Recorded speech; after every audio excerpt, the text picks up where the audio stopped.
are many simple things in the world. Shovels. They are all different. Gardening shovel. Unloading shovel. Children's shovel. But there is also a different shovel. We use it when we come to the position. In short time, it helps us dig a trench which saves us from bullets.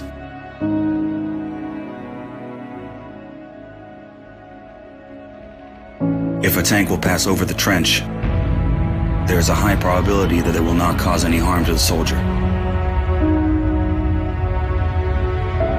We dig in the ground, deeper, and then connect the trenches with our friends to the left. In just a few hours, trenches are all connected.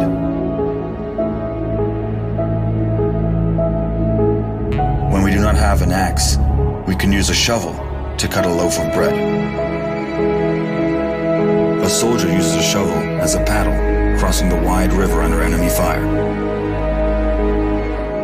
If we run out of ammunition, we will use a shovel again, and then we'll move on.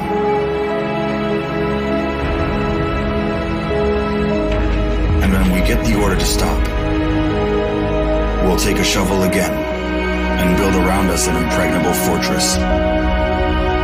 This fortress is defended by the army of Ukraine, our army.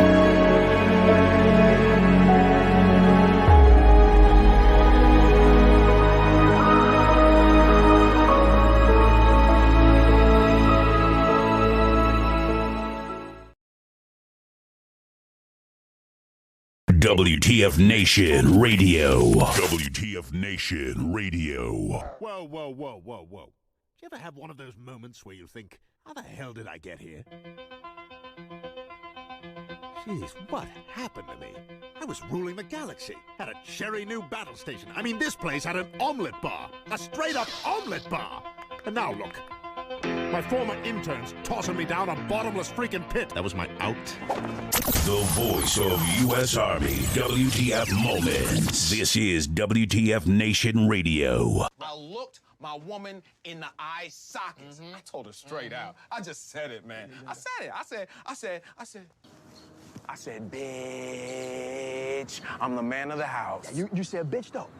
You called your wife a bitch. Oh, yeah. This is a public service announcement from C.T. Fletcher. I will not contribute to the pussification of a nation. Get your punk ass out there and work for it, motherfucker. Let's roll.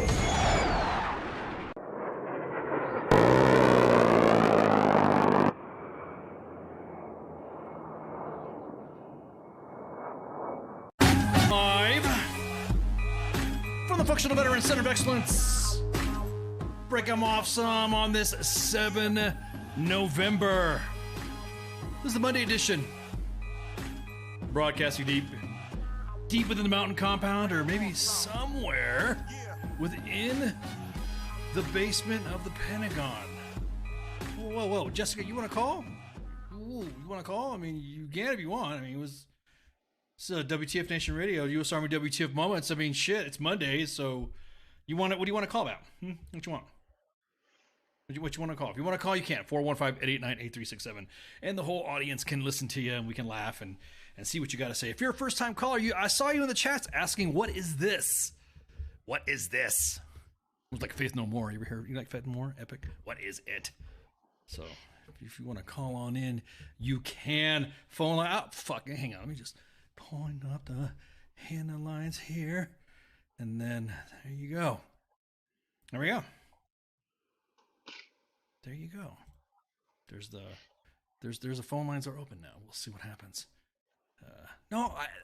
Jessica, I'm so sorry. I apologize. Since you're new here, this is WTF Nation Radio, the voice of U.S. Army WTF Moments. We are an interactive podcast / show, so we like to interact with the fans. You guys draw in the freaking, you provide the content. You are the content. You are our credentials. All of you guys are. So right now we have the background checker. WTF Nation Radio currently checking on Make sure you're good to go. No, I'm just kidding. 415-89-8367, because we're going to continue our conversation. By the way, I got shipwreck. I'm sorry.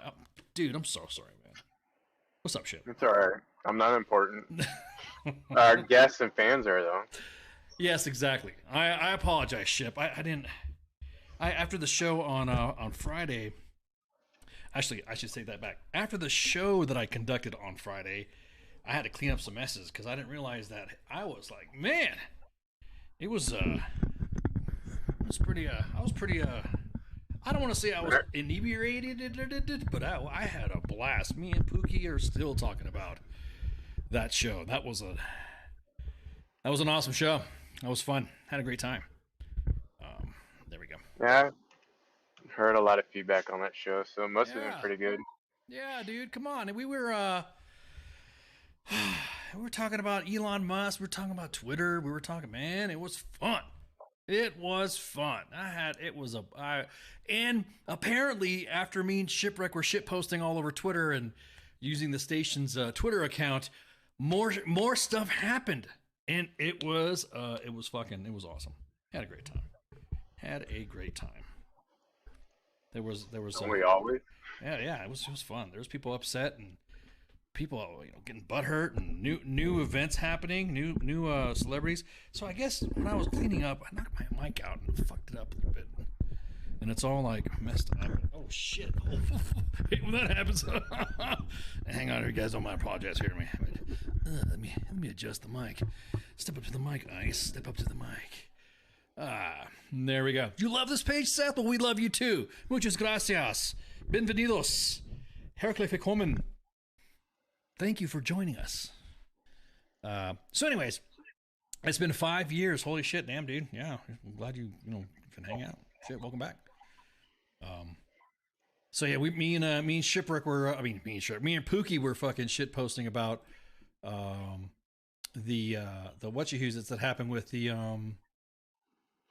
with Twitter, what we did with them, and bro, it was fucking classic. It was I could not stop. Oh man, was there any Nickelback songs and closed accounts involved? No. Look at this photograph. No, I was imitating voices. It was a good time. Anyways, so real quick, I just want you guys to know that don't forget to vote if you've not already registered. I know some states have had their they had early voting, and then that just closed, and then tomorrow is the election. So make sure you go out and register to vote and all this other stuff. I expect a pure dumpster fire tomorrow. In some shape, way, or form. Oh yeah, come on, man. Like I said, brother, you know me. Fun fact, tomorrow's a blood moon, so yeah, tomorrow's a blood moon. Yeah, exactly. I want to see this shit. Fucking my mic is all fucked up. Sorry, Pook, man. We need to stop partying while we're broadcasting, because Friday was fun as hell, and we were bored, buddy. So real quick, make sure you vote. Make sure you are going to vote. Make sure if your organization, if you're still in the military, allows you to go vote in your state if you're stationed CONUS. So everyone, where did Twitter hurt you? Huh? What? Branko? What? Tam Chowda? What? No, we were making fun of people on Twitter, and people on Twitter got butthurt, and so that's what happened. If that makes any sense, that people got hurt. Yeah. I mean, so make sure you vote. Make sure you register to vote. I've already casted my vote. I already looked at my vote, and I'm like, yeah, it's there. It's been counted. So you'll be surprised what state, if all of a sudden you see a candidate and they're running for office, Republican and Democrat, they're both going back and forth, and all of a sudden you see my name on there. You'll see my name, Kenneth Ramos. You'll see Ken Ramos on there. It's a write-in. I wrote my name in one of my ballots because there's just some people that don't. Good for you. Yeah, dude. Write myself in. I'm getting involved in. I'm providing my civic duty. So I wrote my name in. So if all of a sudden you see there was a vote in one state, there's this one guy on there, there's like one vote, there's a write-in vote, whatever. So taxation is a step, right, Pookie? Exactly that. Taxation is a step. But yeah, it's pretty It's going to be pretty interesting. There's already back and forth about how it's going to take a minute to count votes. It's going to take a while, because it's not like everything. Mickey Mouse gets a ton of votes. He does. That's right. He does. He gets write-ins. You going to vote for Joe Pesci? Okay. What about Spaceman? Can I vote for Spaceman? You could, dude. You could cast your vote. However, if the individual that's currently in office that you're complaining about is still in office, then you can't really complain about that, right? You can't really say that. You can't complain until you exercise your right. You can't complain. Yeah, you cannot complain, because if you do complain, then and you didn't vote, then we're just gonna call you out. So real quick, yesterday we had we didn't have a show, did we? No, we didn't. Fuck, I'm losing it, man. Saturday we didn't have a show. We almost had a Saturday and a Sunday show, because there was going to be a real quick surprise guest that could have come on, and an individual could not have made it.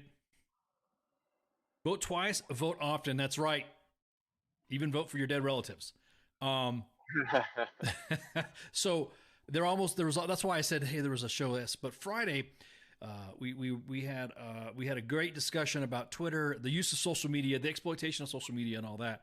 But tonight we have a guest, Carl Whalen from the Back to Heroes Rumble.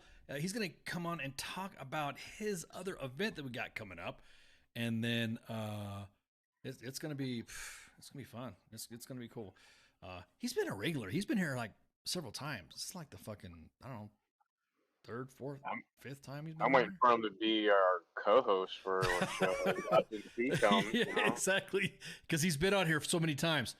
Well, he's a shout out. If you want to catch on, hit contact at WTFNationRadio.com if you want to come on to shoot the breeze. But Carl's been on here, man. He's going to be on here at 9:00, but he's been on here so many times. He gets on it. He knows about messaging. If he knows there's something going on and he wants to talk about his wares, he'll hit us up and say, I want to get on here and blah, blah, blah, blah. I'm telling you, other podcasters, other mill hosts. Oh, we got mill guests too. But I'm telling you, you veteran service organizations, you want to show your wares? Be like Carl. Damn it, Carl. But anyways, I see you, Carl. I have him muted. He's in the freaking green room right now, hanging out. But he's hanging out with all celebrities. Yeah, he's yes. You could see each other.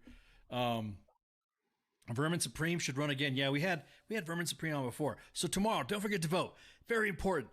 All right, so me and Pookie were freaking like just totally laughing and giggling and making fun of people on Twitter, and people were just losing their absolute shit about Twitter. And Pookie said, we talked about Elon being whatever, and he said, you got to be careful, he's going to drop the hammer, yada yada yada, and nobody believed us. Be careful with the hammer comment. Nobody believed. Not only did anybody believe us, he activated the term of service. He was like, okay, well, everyone's complaining about what's going on with the term of service. You can't say this is the term of service, yada yada. Right. Well, I just asked for a hug. Oh, well, big hugs back at you. I'm gonna give you a hug. Hey, Theodore, I see you, buddy. I see you. Big hugs, buddy. We got family in the green room. We gotta be careful. I gotta watch my language around the little ones.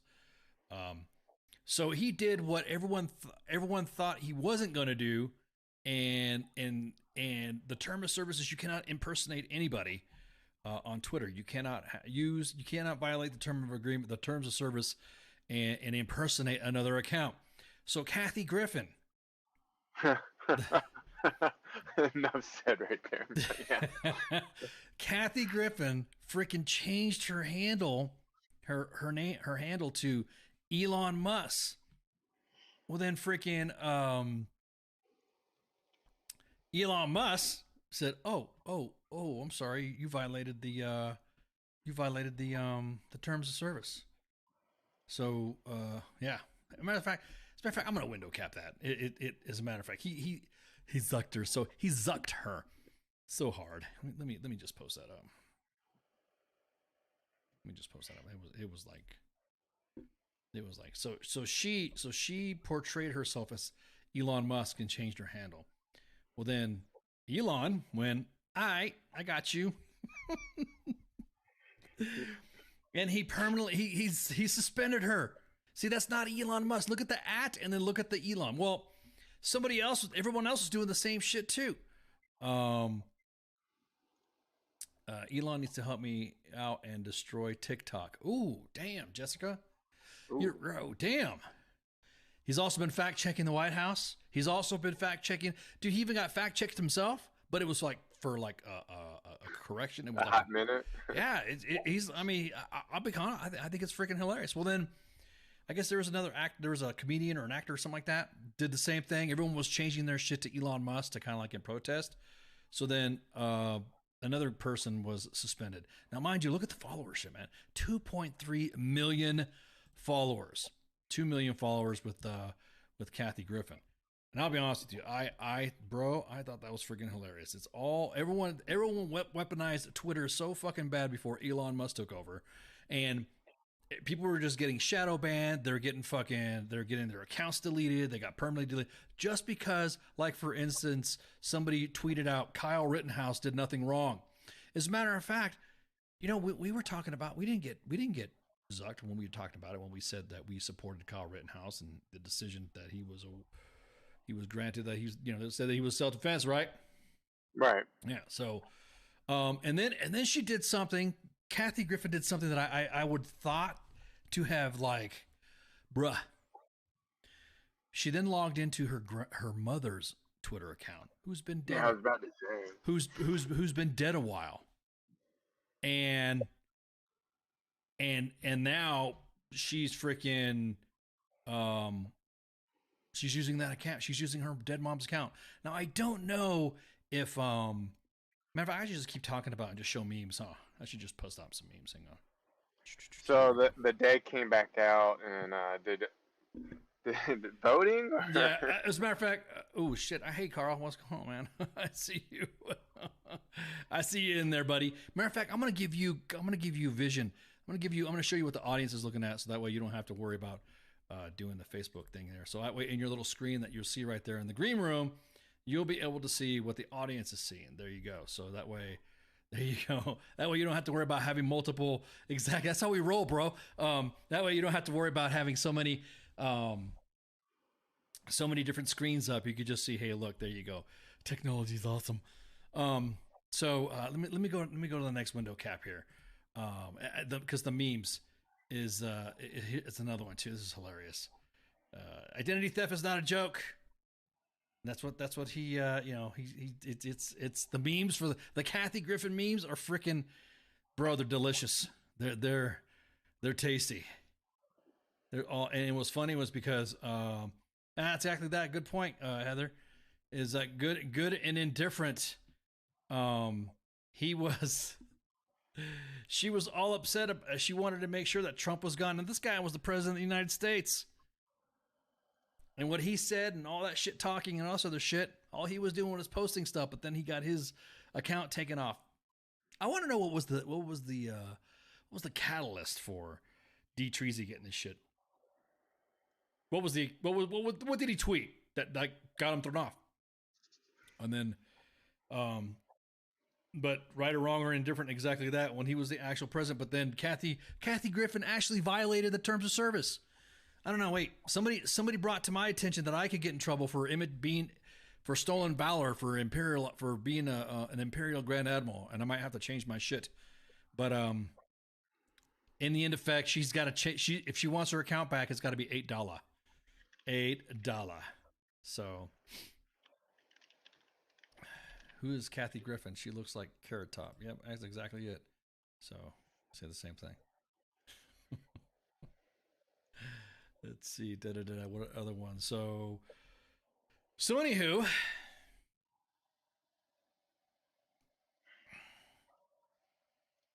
let me see. Oh yeah, here's another one too. Let me. Since we're dragging Kathy Griffin, shall we keep dragging? Shall we keep dragging? Well, he said you could do it as long as you pronounce your account as what? Prodigy? Prodigy. Parody. Prodigy? Parody. Prodigy.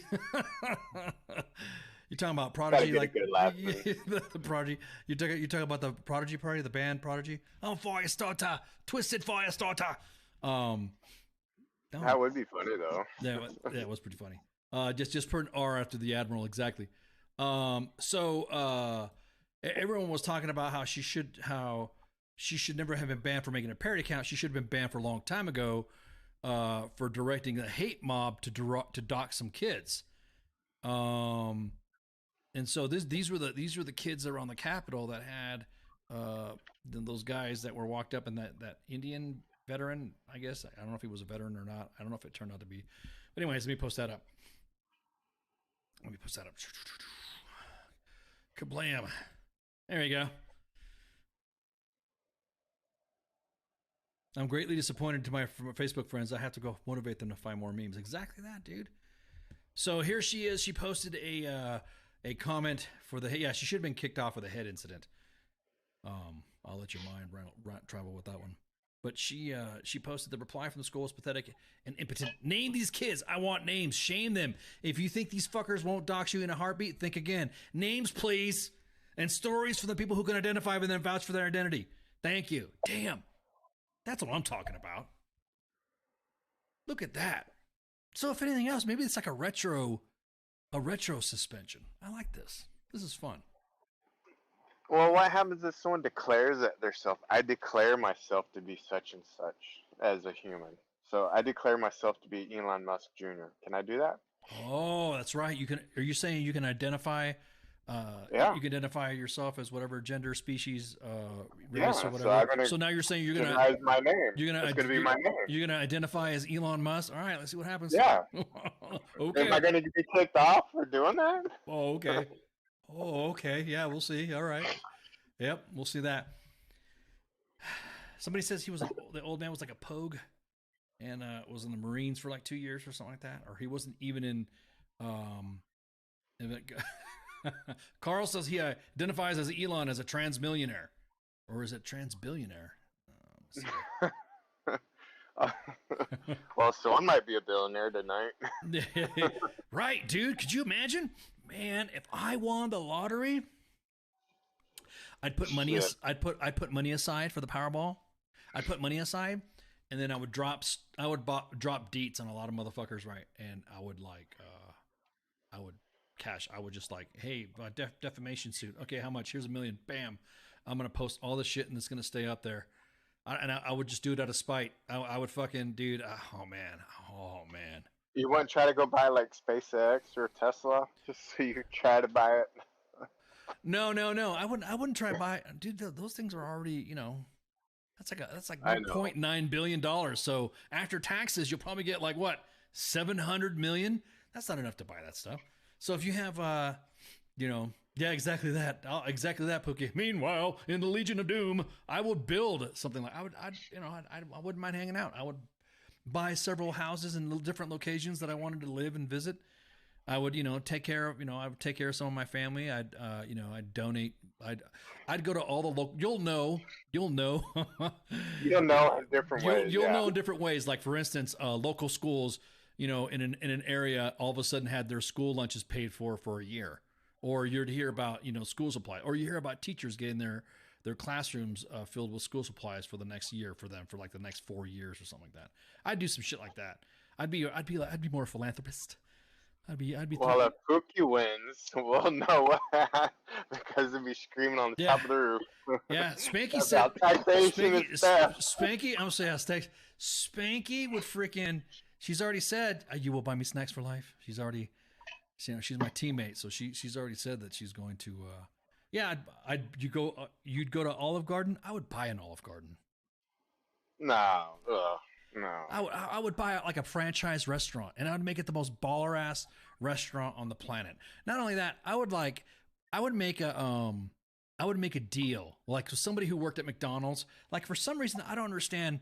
After the pandemic, you would think, and after everyone started going back to work, you would think service would get better instead of being so freaking, apathetic. Just like their apathy is big. Like if you want people who work food service, they get pissed off. They demand to have, $15 an hour. And I'm thinking, if you want $15 an hour, then don't forget my freaking ketchup. Don't forget my sauce for my chicken nuggies. And or your fries. And your waffle fries. Or my fries. Dude, don't forget my fries. And as a matter of fact, the shake machine. I would create a specialty where the shake machine would never, ever would be wrong. And as a matter of fact, I would buy a McDonald's franchise, and it would be the ballerest. It would be where people want to work. As a matter of fact, I would inject some funds into a specific McDonald's franchise. I mean, I would be one. I'd buy one. I'd go to Hamburger U. I'd do it. And go to. When I was growing up, I was part of the McDonald's militia. I know tactics. Would you come up with new sandwiches though? I would let McDonald's be the test bed for new food. So it would be like the experimental menu. So for instance, it would be like for certain hours, and you were part of the McDonald's. I would say it. You part of the McDonald's militia club. You would get money. You would get an invite, and you sign up for it. And then like an hour before the McDonald's opens, then you'd come in and taste food, like taste breakfasts. And then for dinner, there'd be like a section for pure experimentation and all that. Oh yeah, dude, I would. Oh, that sounds like a winery tasting. Yeah, it'd be a lot. Like like cheese. Yeah, exactly. They're all at one. Yeah, exactly. So, I would make. Yeah, as a matter of fact, I would buy an In-N-Out, and I would purposely buy an In-N-Out and build a larger dining room, because every single freaking In-N-Out that I've ever been to has got a dining room that's smaller than a fucking closet. I mean, I would fix things. I would fit. As a matter of fact, I would have people acting as Walmart employees, and I would pay them money to go into Walmart and operate the damn cash registers. So because I'm tired of like fucking, they should use your W-9. So no, somebody just said, "Oh, I just got a." Hey, what about I heard she used her mom. You kind of missed the earlier diatribe, but yeah, here, hang on, let me show you. Kathy Griffin used. There you go. This is Kathy Griffin using her dead mother's Twitter account. That's so messed up. And that's it. I would, and as a matter of fact, I would. To continue on this. Oh yeah, exactly. I'd buy taco trucks. I would be the largest franchise taco truck ever. As a matter of fact, I would buy people's taco trucks, but they get to keep it and all that to kind of like start them off. I'd help people out like that. You know what I mean? I would fire every single fucking housing manager / DPW on any army installation, and I would just go over there and just fix shit. I would go to like Fort Benning, Fort Bragg, and Fort Hood and Fort Polk are like some of the worst. I'd go to each one, and I would just walk in there and say, that place sucks. What's the matter? Well, ICE, they got this, and this. And I'd be like, make it rain. Make it rain. And I would repair the entire fucking house, and I wouldn't give two shits. I would, as a matter of fact, I would outbid. I would buy out their contract. I would buy them out. I'd see some soldiers sitting there freaking sucking at the goddamn motor pool, and they're sitting in the smoke break. They're looking all butthurt. I'd walk over. Hey, what's up? What kind of cigarette you smoking? Oh, I smoke whatever. Then I'd open up my bag and throw some cartons over the motor pool fence or some shit. I'd be like freaking yeah. I'd donate to VSOs. You know what I mean? Veteran service organizations that are standing up trying. I'd throw money there. All of it taxed up. Broke in a heartbeat. No, not really. If you do it right, you know what I mean. If you do it right and stuff like that, I wouldn't be like how the U.S. government does funding. How the U.S. government just gives money to a country and then that's it. I'd be kind of like how the Chinese do it. The Chinese does it. I mean, I'm not. They're still fucking our adversary, but the way they fucking do it is that if you ask for help, they'll build what you want, but they're not going to give you the money for it. We're stupid. We do it in reverse. We just give money and hope it fucking, gets built. So, yeah. Yeah, well, appreciate it, man. I saw that. I'll back to donate money to WTF Nation Radio. Well, I appreciate that. That's awesome. Do you think the military might have better housing if they just say charge all soldiers at $1 a month, give it extra funds to build nicer houses? Just $1 a month. I think if let's put it this way, the military has fucked up now. They're done. We need to move away from the military aspect when it comes to shit like that. The military is no longer. They're not going to do it. I don't care what anybody says. They're not going to do it. And it is. I don't know. It's funny that all that funding and all that money for Infinity War and the war in Iraq and Afghanistan and now Syria, just Operation Inherent Resolve. You never, all that money just went to shit. Didn't go to fucking any housing. Didn't go to fucking renovate soldiers. Didn't renovate to resource behavioral health people. The most powerful military on the planet that can have, again, death machines rolling on 75 tons of tracks with a 1,500 horsepower engine and 120 millimeter cannon, and they can put it in a spot within a foot. But damn, they sure suck at behavioral health. Don't even get me started with that. Yeah. There's a lot of shitty leadership out there on that subject. And what's funny is that, and of course, I post videos about supporting Ukraine. I do support Ukraine, but we can also multitask too. The same amount, how much money that's going to Ukraine, we could do the same amount for our fucking soldiers. I didn't know that much money was laying around to provide to Ukraine. So why are we not doing it for housing, barracks, behavioral health sources? I would build a behavioral health facility outside of each installation and TRICARE the motherfucker, so that way soldiers can have a place to go and not be connected to the military. Yeah, that might be actually a better solution. Yeah, much better solution.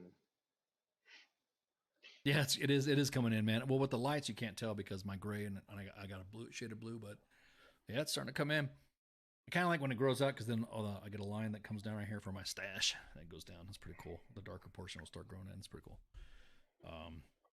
But yeah, I barely noticed. You're actually growing one. Yeah. Let me see. Hang on. Is it? I was messing with the lighting earlier, so you can kind of see it there because I got some gray and white in there. So yeah. So that once, yeah, right. Army One Source. Let me see. Hang on. There we go. Look at that. You like the light like that? Someone said a point of view light is not cool, but let me see. We'll broadcast like that, so I look like I'm looking at a military console. Hang on. I'm going like that. I'm playing with the lights right there, so now I'm all red. Carl says too, I said it for years as a former medic in the Army, mental health. The military command needs to be more independent from one another as far as controls. Exactly. We're kind of playing around with the lights here. Let's see.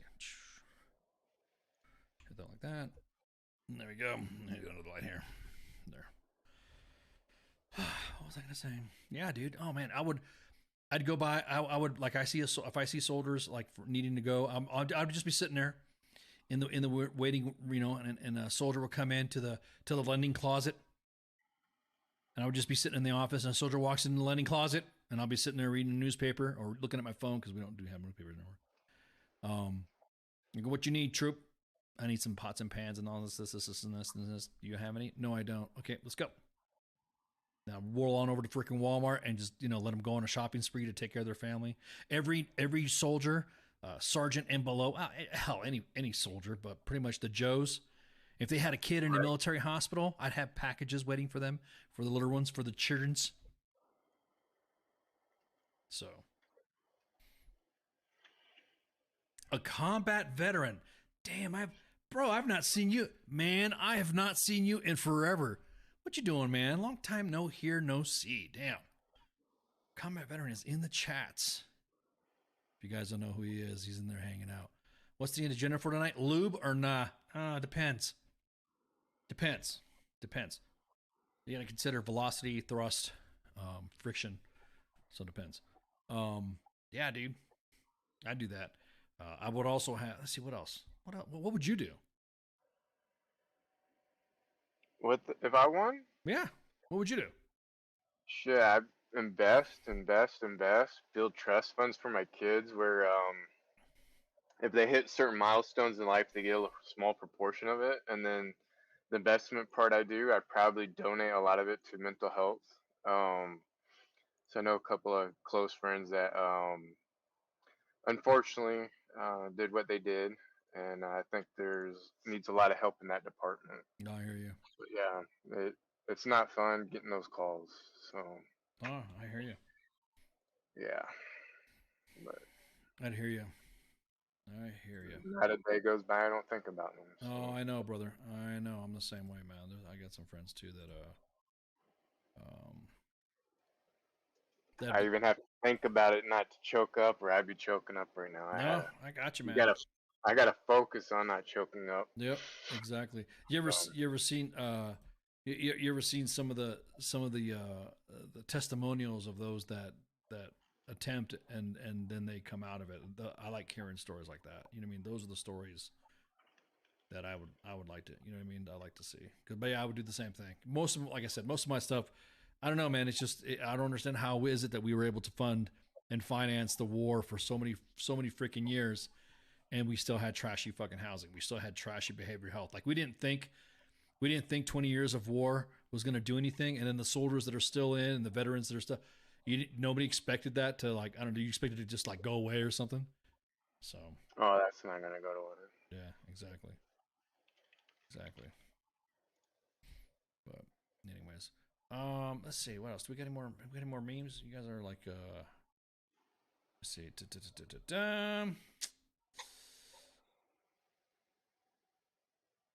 Let's see. Yeah, exactly that. Affecting family and all that. I would also. Here's another thing too. I would also plan for a fund and also legislate men's rights when it comes to visitation, when it comes to paying child support. But I'm telling you what. Oh, that whole system needs to be revamped. I'm sorry, it's a messed up system. It needs to be redone. Yeah. Completely. Yeah. Oh yeah, I'd run an organization for that, of lawyers that would be willing to fight for men's rights. There's some men that I know that aren't even asking for fucking full custody of the kids. They just want to see their kids. They just want to see them. And there's stories in the inbox that are happening as well about that. And it's, I got some friends. Well, they should, especially if they're paying support and taking care of their end of the deal. Right. Their kids, they should have that. Your children should not be used as weapons, no matter what. If you're the primary custodial parent and you're holding visitation over their fucking head and not making accommodations and always saying that they have plans, that blows me away. That blows me away. Nope. I don't buy that. Hell, I've had some in the past as well when it comes to some shit like that. You know, I would start up a fund to assist guys that are placed in positions, since we're talking about lottery winnings, that are placed in positions to have their children limited seen, and the custody, they lose custody or having custody issues or visitation issues because the other spouse, and this is male and female, know that they probably couldn't afford to get a contempt of court or get a visit, get a restraint, get an order done, anything, all that legal side. I'd start up a fund for that. Yeah, that's a good thing. You're just like, damn, dude. A combat veteran, do you go by your name now? Are you out and about with your name now? I don't want to sit there and like say, hey, what's going on? And then like I don't want to sit there and start calling you, hey, what's up? Yeah, I just want to make sure, are you out? Did they know, everybody knows your name, right? I don't want to sit there and dime you. I want to be respectful to our fellow veteran influencers. We're all on the same team. I had a conversation with a veteran about that. I had another about how veteran influencers, hey, we all need to stick together. I just noticed that there's just veterans just trashing each other and shit. I wish we do your own hustle. Appreciate your hustle. You know what I'm saying? So imagine if we all but all came together as one unite and start our own political party. Wouldn't that be interesting? Oh yeah. Oh no. Well, the last time that happened, there was they're talking about the bonus army where the World War I veterans had come back, and they they rioted at the Capitol. And oh yeah, yeah, remember that? Yeah, yeah. And after they got back, and then they rioted at the Capitol, and then that's how I think that's how the VA was created. But yeah, you're right, Brennan. Hate to say it, but kids aren't nothing most to women these days but a paycheck, but not a lot, and the system is in favor completely. You damn right, Brennan, brother. I feel you on that one. I want a paycheck. There's individuals that I know that that's their fucking cash crop. So, and that's so messed up. The battle. Well, there's even daycares that do that though. Yeah, that's another thing too. There you go. That's another thing too. I'd go to government assistance. I'd go to no. What I would do is I would if I won the Powerball, I'd go to the local military installation and find out how many service members are paying the child care, and then I would pay it for a fucking year. I'd pay them. I'd buy them. I'd pay them. That way. It'd be cool if DOD gave all military service members a stipend and put their children in daycare. Yeah, exactly. That'd be awesome. Or make it free for military members, and then the military is charged, and the military provides that stipend to the daycare, just like TRICARE. Well, isn't a lot of installations already have daycare?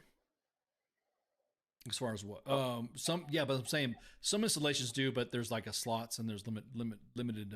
They do it by rank too, so. But a lot of them already have it, so they're getting free power. They're getting a lot of stuff to be there. So why not? Yeah. Well, I mean, I'm just talking about what I would do. You know what I mean? I would. Well, Cody, it's cheaper to keep her. I don't know, man. I think we're gonna have like a WTF Nation Radio after hours just on broadcasting on one page, so that way we're not so many blasting out. We'll talk about men's health, men's issues.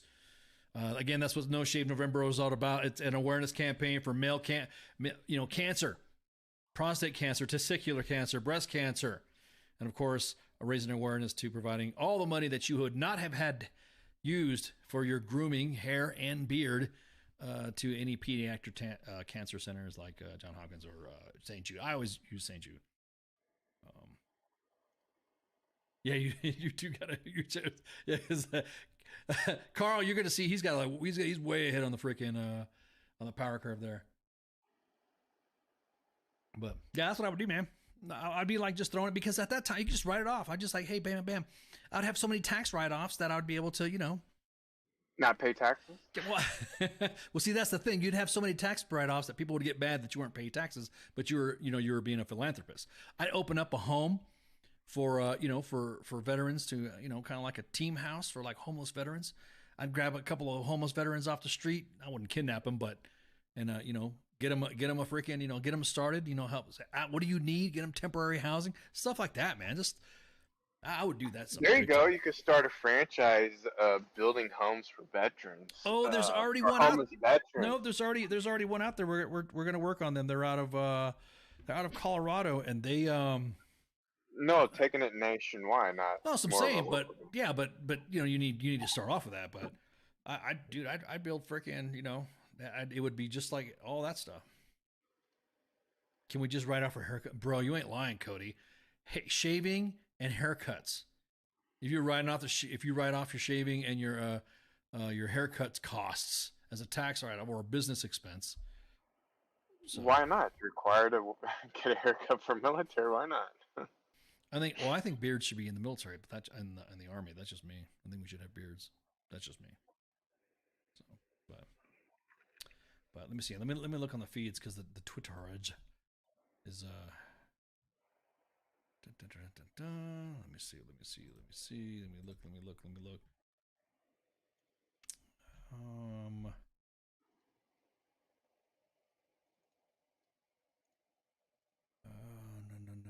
No. Not seeing. Real quick story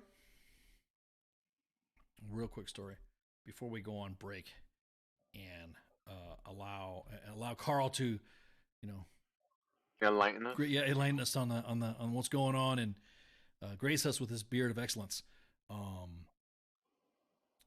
There is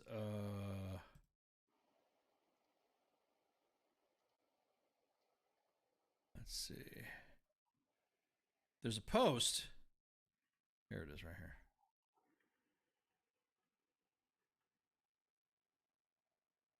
I gotta see. I gotta see what the post.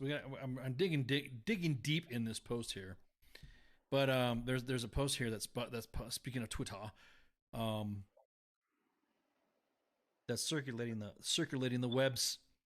And there's a guy who says, I had to cut out my daughter for my son's wedding since the army denied her leave to attend her brother's wedding. So I'm just gonna put that out there right there and just post it. Some people were commenting saying that the Air Force recruiter should use this tweet. Everyone's like saying, hey, those uniforms aren't issued anymore, and it could be whatever, it might be old. Well, that might be the only picture they have, right? That might be the only good picture of her and her uniform of what they have. But I'm telling you what, with Infinity War being gone, is there any period of time right now that we would expect someone not to be able to attend their family member's wedding? It's like somebody's like, hey, it's my cousin's third dog's wedding or something like that. I could see, okay, yeah, we'll let you leave, but this is your brother, right? That's like, So I'm just curious, just posing the question out there. Only because tonight I like starting some shit, so. All right, so we're gonna take a break, and then we're going to get Carl set up in the green room, and then when that happens, then we'll be able to rock and roll. So everyone, oops, oh, did I just put it on there again? Damn, I did it again. It's like the second time I've done this, man. I showed the little green room and stuff in there. Anywho, stand by, refill your glasses, take a pee break, smoke them if you got them, and we'll be right back. Shouts. What is this Facebook Live? I've never heard of this shit. WTF Nation Radio. WTF Nation Radio. Take it from me, Ice. You can't just float around space not caring about stuff forever. The voice of U.S. Army. WTF Moments. This is WTF Nation Radio. Shit in the bag, Pogue.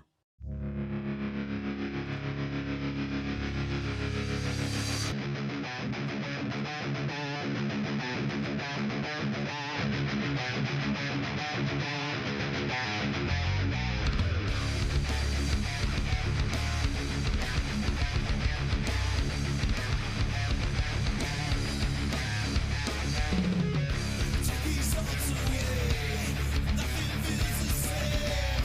Let it all be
I am here determined to stop this future atrocity. This station is now the ultimate power in the universe. I suggest we use it. The voice of U.S. Army, WTF Moments. This is WTF Nation Radio. I find your lack of faith disturbing. Everything stated on WTF Nation Radio is to be considered the opinion of the person that stated it, and not an official representation of WTF Nation Radio or U.S. Army WTF Moments. Price does not include tax, title, or license. Some assembly required. Each item sold separately. Batteries not included. Objects in mirror are closer than they appear. If conditions persist, contact a physician. Individual results may vary. Keep out of the reach of children. Avoid prolonged exposure to direct sunlight. Keep in a cool, dark place. And please enjoy the show. Shots. And we're back. Our guest, Carl Whalen, from Back in Heroes Rumble. Man, thank you so much for hanging out, bro. What's going on? Absolutely. It's a lot of fun, man. Oh, man.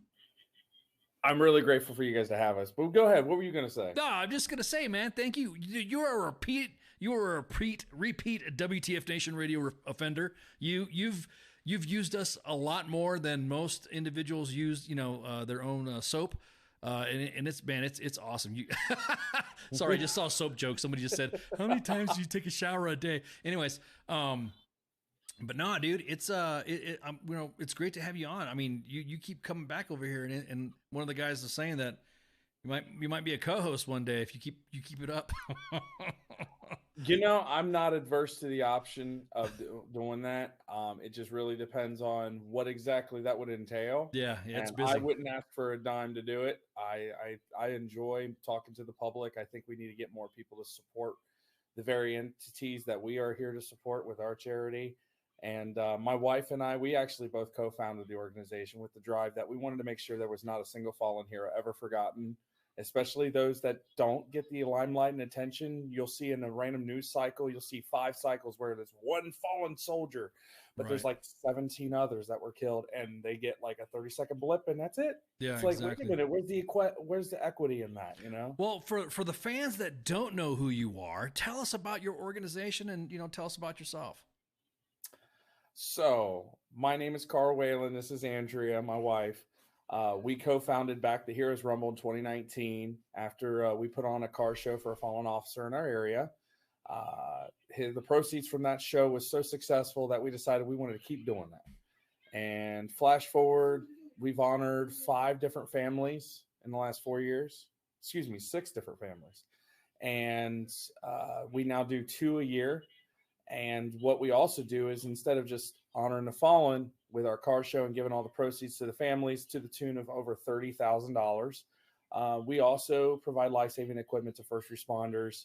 We're a pretty small nonprofit, but I think we've done pretty good, serving 23 police and fire departments in the last 2.5 years. And our goal is to continue that grow and try to reach all 4 corners of the 3 states that we serve, and maybe even beyond, from Ohio, Indiana, Kentucky.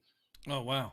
And what was your, well, first off, what's your military background? Tell us about your military background. So I am a 5-year service veteran of the United States Army. I served in Operation Iraqi Freedom as a combat medic. Did a tour to Northwest Baghdad and what some people might know as Ghazaliya District, which is just northwest of Bayat.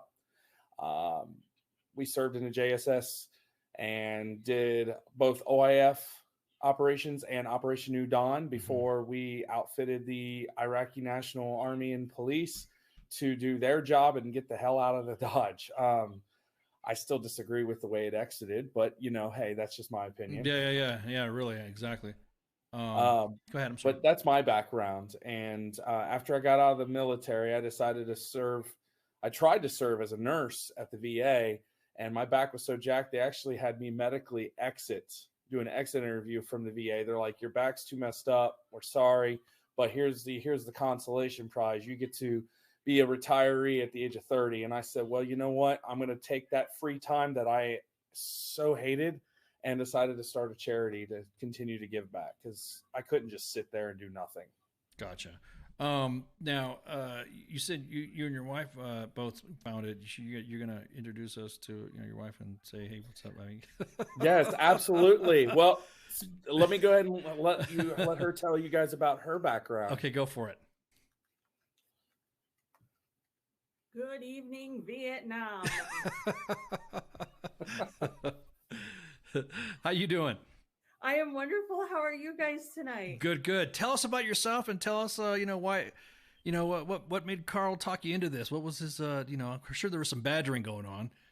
Yeah. Okay. So do you want the long version or do you want the short version? Because the long version is I was actually engaged to another soldier. He was stationed also at Fort Riley outside of Kansas, outside of K-State. Things fell through and Carl said, hey, I want to start dating. So that's what we did. And then things progressed and he said, I have to leave. I have to go back to Ohio. And he's like, you can either come with me or you can stay here. So I said, okay, fine. I'll go with you. And I'll try and shorten this down. Basically, it was really good that I came with him because we found out that I was pregnant. Gotcha. Okay. That's whenever I found out about his son, Elijah. And I all of a sudden became a mom from 0 to 2. Gotcha. Now, unfortunately, we did lose that pregnancy. So now I'm slingshotted into being a stepmom. Whoa! Broseph, are you okay? Come here. All right, so that bang that you just heard, that's the 2-year-old's cranium. I know that's Theodore. We were just talking to him and hey, what's up, Theodore? How you doing, big man? And he's just like, excuse me. Oh, am I here, Daddy? Yeah, he was just Here, Papa Bear. Here, come sit with me while Mommy talks to these friends. He had the headphones on, so yeah, exactly. Hi, what's up, man? How you been? Microphone.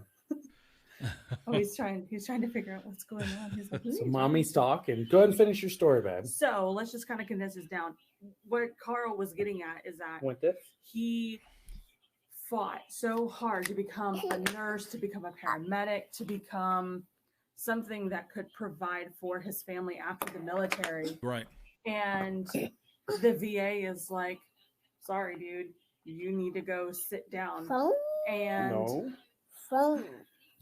It's our phone. That's right. Phone. Yeah. Yes. It's totally a phone. Yeah, you're not going to call anyone, but it's a phone. So that was a really hard struggle for him to realize that after all that hard work in the military, doing what he did, all of a sudden he was left with, sorry, dude, thanks for your service. Yeah, Here's exactly. your exit. Yeah. Here's your money. Bye. Yeah.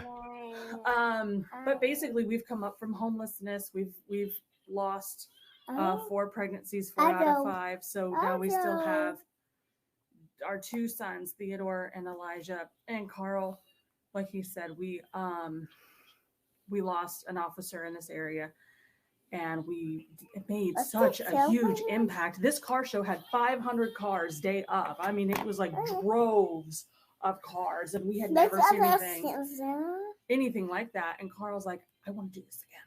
Like, this is like the bug bit him, and he was like, I need to. What was that?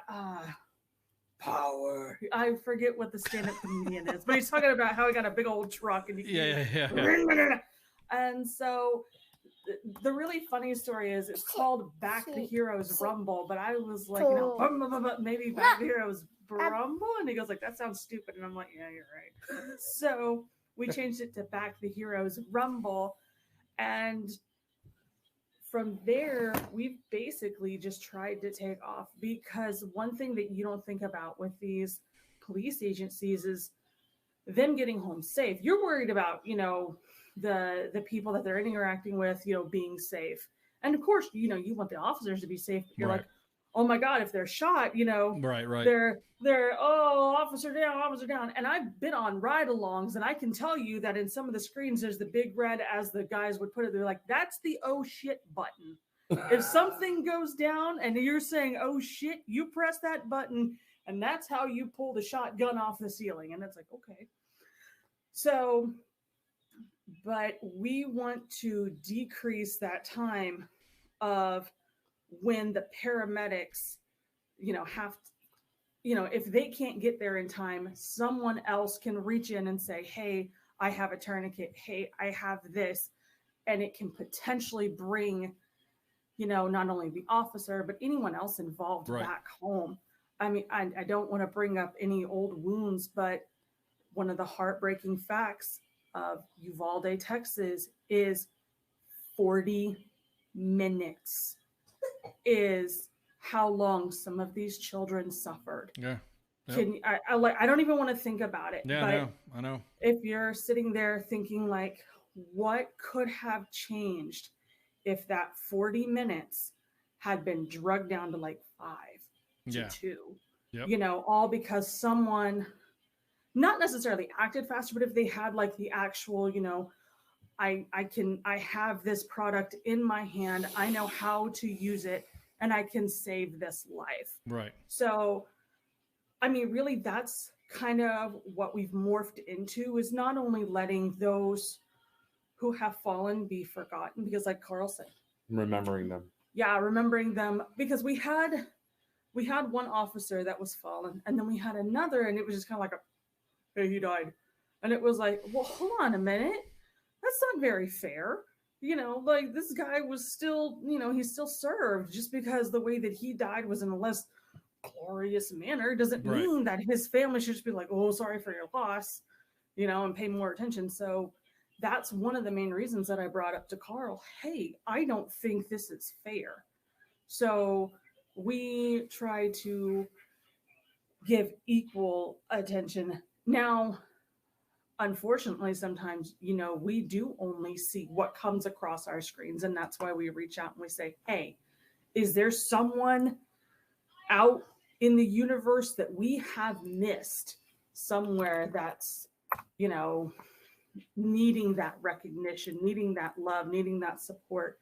And then our goal, like Carl has said before, is to bring those families together.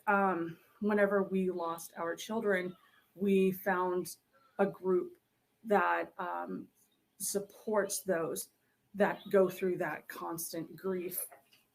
And that's what we're looking to create, because if you have someone to call on your worst days and say, oh my God, my loved one, my so-and-so is gone. I'm having a really rough day. Carl's looking for a piece of paper.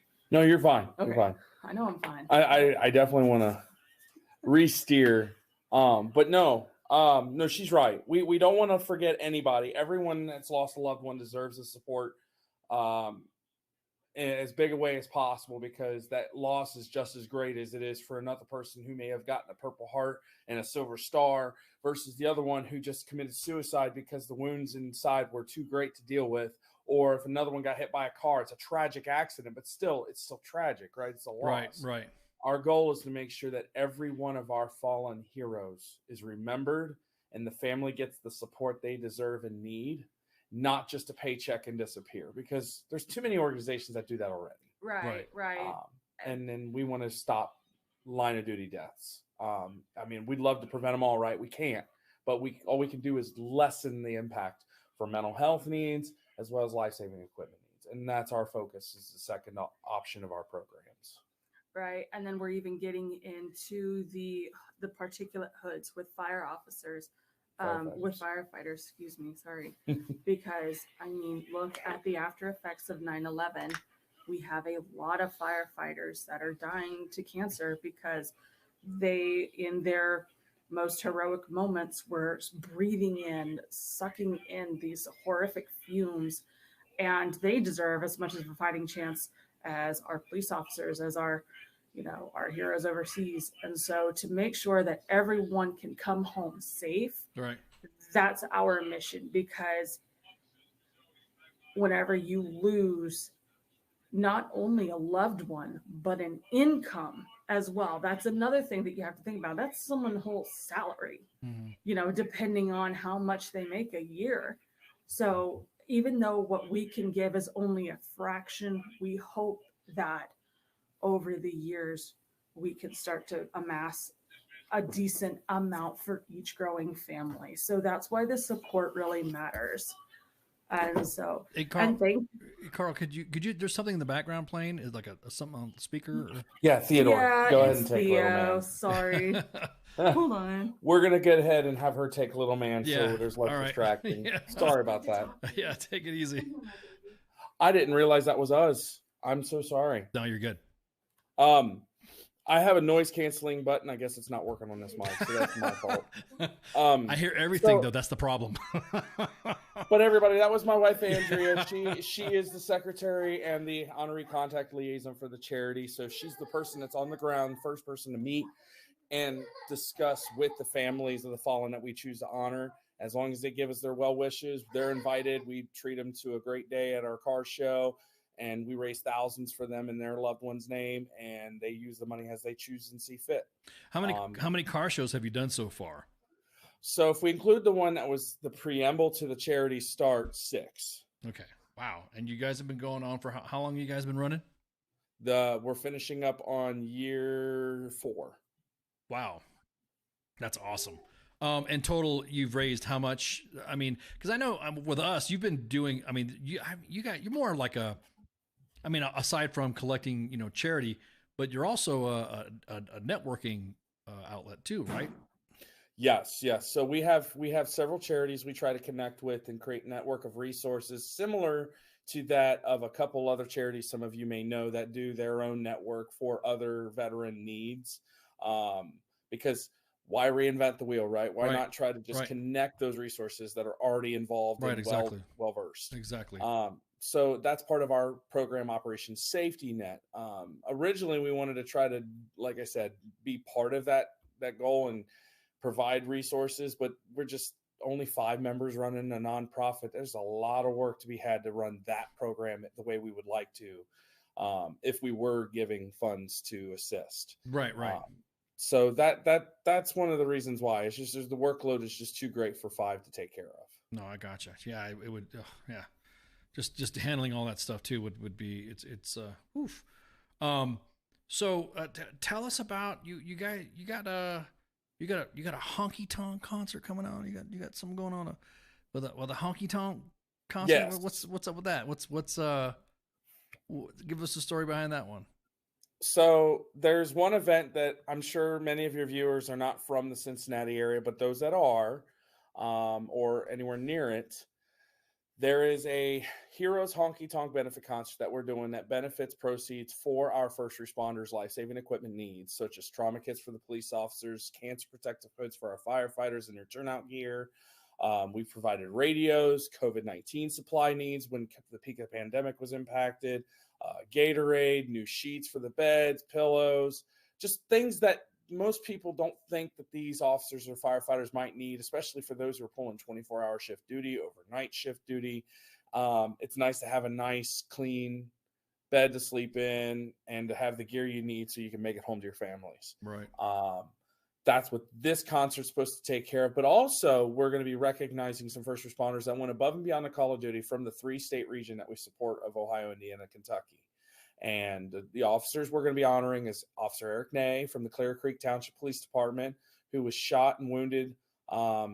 He survived. Surprisingly, he survived a gunshot wound to the head during a domestic violence call. And his partner, Sergeant Nicole Cordero, she is his partner, and she actually returned fire, subduing and eliminating the threat of the suspect that shot and injured Eric Ney, and was able to take control of the situation. So we're recognizing both those officers for going above and beyond the call of duty for our community. And then we've got a firefighter from Louisville, Kentucky. It's Captain Cody Jones, and he actually off duty was on his way home from duty when he noted a fire-led structure that was taken over, and he called it in and said, "Hey, we've got a fire." And while there was units en route, including relief, he was the first one there, stepped in, went in and rescued 4 lives out of that fire. Geez. So when the units got there, it was pretty much try to put the fire out and save as much as possible and medically treat the families and get them out of there. He had saved those lives. All of those lives survived. And while he's already been recognized on the news and other smaller ways, we just figured a nice way to recognize him is to let him know that we up here in Cincinnati know what he did was a selfless act of bravery, and he is our firefighter of the year. And then we've got a volunteer we're honoring from General Electric Credit Union who came out of her woodwork with that organization, not only as a sponsor, but she came to our car show and she ran it like a pro for our financial needs for the event that day. And if not for her help, we would have been struggling, because we also dealt with a monsoon that day and still had almost 100 cars. It was a heck of a show. And she helped a lot. And so we're recognizing her for her help, because we appreciate our volunteers. Without them, we couldn't do this. I hear you. Now, now how to get that much support though? I mean, the local community must. I mean, how do you go about doing that? I mean, what's the hook for them? I mean, I've seen all these people that come out and support, and I'm just like curious.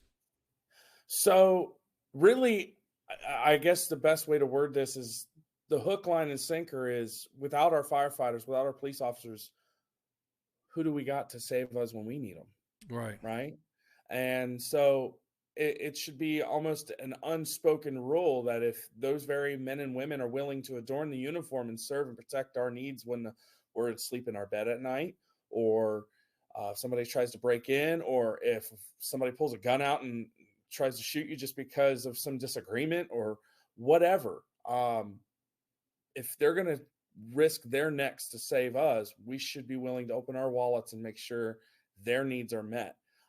Tax levies aren't enough. Unfortunately, tax levies now, people politicize them, unfortunately.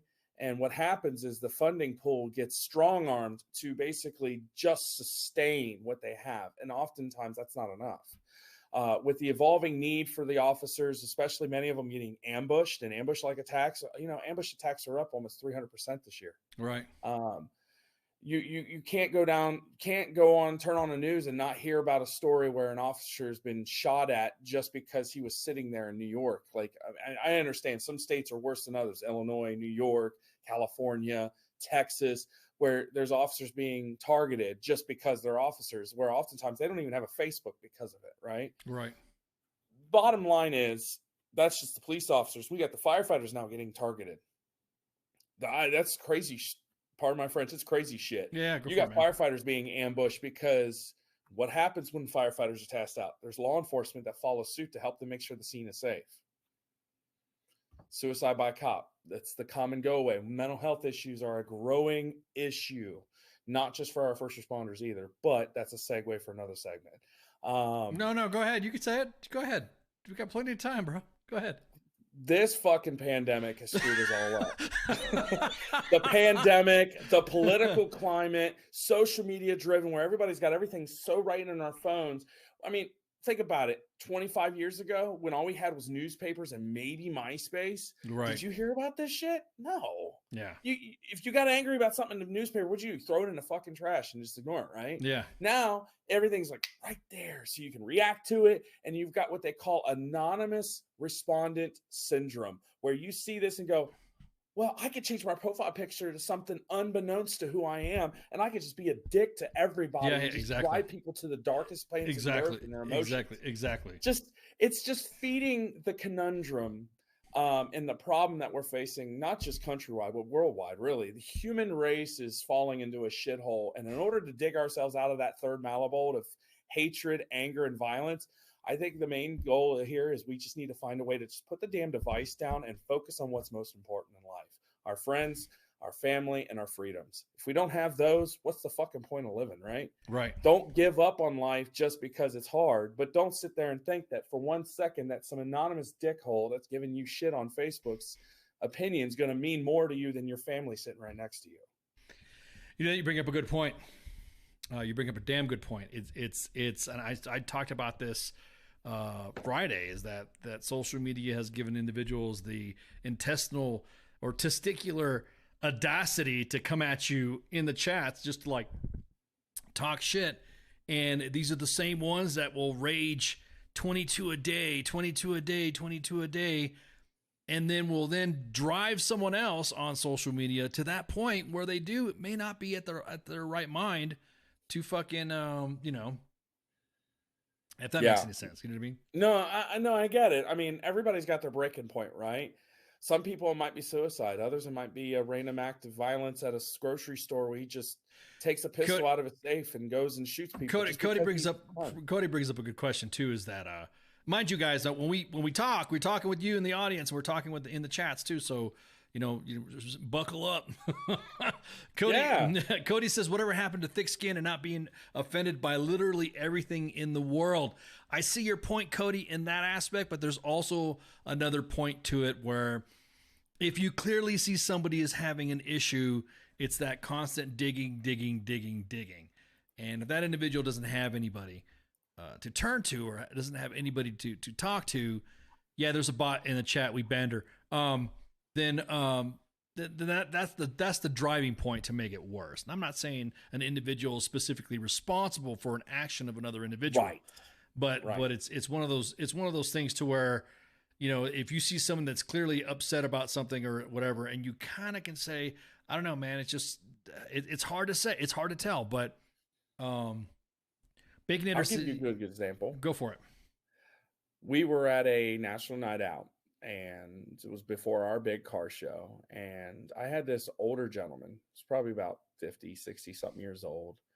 He seemed a little bit off, and he came over, and he probably had something bothering him for a while, because he came over and he just started rambling on about the war in Ukraine and how we're not safe in America anymore, and that he's petrified that we're going to be next and a nuclear war is going to break out. Just this whole tangential spew and pressured speech, all the signs of somebody going through a borderline psychotic rage.